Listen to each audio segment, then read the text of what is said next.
I hope you enjoyed this little intro, and I will be working on an assemblage today inspired by Louise Nevelson. She primarily used wood elements and black for color, and so I want to try out the concept here on this small box. Now I'm starting this with you about a third into my project. I already laid out all my wood pieces, and one reason I didn't capture that on video was because nothing is glued down yet. I still have to take it apart again, and you will be able to see all the little bits and pieces. But putting it together in such a tight formation, it's a bit like a puzzle, and it took a lot of redoing and turned into a nightmare for editing. So I rather took a photo of the way it looks now so I can take it apart and I will have an easy time to put it back together. So I limited myself to wood pieces, like wooden toys like this tree.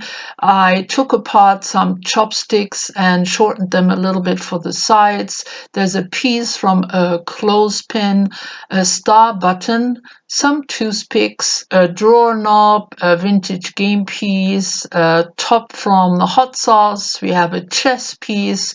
There's a domino. There's another kid's toy. There's this little wooden silhouette, which I will use at the very end. We have a number 1. We have another wooden top, 2 wooden circles. There is an old-fashioned wooden button, a little T for golfing, 2 pieces from a tiny clothespin, and the other half of the bigger one, tiny star and the top of a wooden oval box. There is a bead just to hold that up. There are some Scrabble pieces, some spools, some beads, a tiny wooden birdhouse, wooden buttons, and then these tiny pieces came from a broken art model.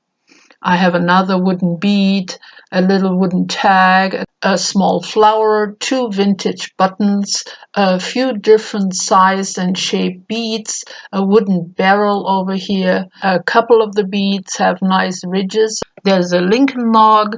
There are some round wood pieces together with a button. I have another T down here. There's a piece from the floorboard. There are also 2 small pieces from a barbecue skewer. And then over here, 2 popsicle sticks and 2 pieces from a miniature fence. Let's see. There are 2 pieces I took from an old stamp, the wood blocks.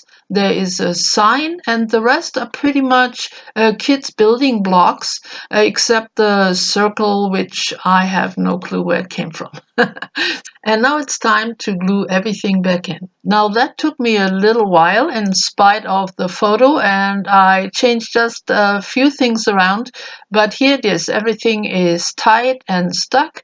I added just a couple of extra things like some little square beads up here, a little flower bead there on the bottom. I think that's pretty much it. Oh, the little heart on the top as well. So now for coloring, I am going to use some spray paint, which is something I use very rarely, but I think it will give me the effect I'm looking for.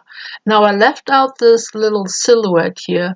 I will paint it, but separately, because, well, I want to give this whole thing a little bit of a twist. So here it is. I spray painted it about 2 or 3 times, and in spite of the paint supposedly being matte, it still has quite a bit of a shine, but I'm okay with it. The paint gave it a very even and smooth surface. So here is my little silhouette, and I want to use it as a bit of a bright spot, a bit of a focal point. So I'm using a piece of very textured linen paper underneath it. Now with this step, we are nearly at the end of my video, and I hope you enjoyed it in spite of it not showing you the complete process. But it is something you can easily do if these type of assemblages appeal to you. As you saw in the beginning, assemblage styles can vary so much from artist to artist. And there are no right or wrongs. You just gotta have to look right to you. I only just dipped my toe into assemblages, but I really find them exciting. They just stir up the imagination. They make so much room for new reality. And for the most part, they use recycled materials, so that's always a plus. I really hope you enjoyed your time with me today, watching me try out a different type of assemblage. Thank you so much for coming. Thanks, Louise, for the inspiration. Bye bye for now.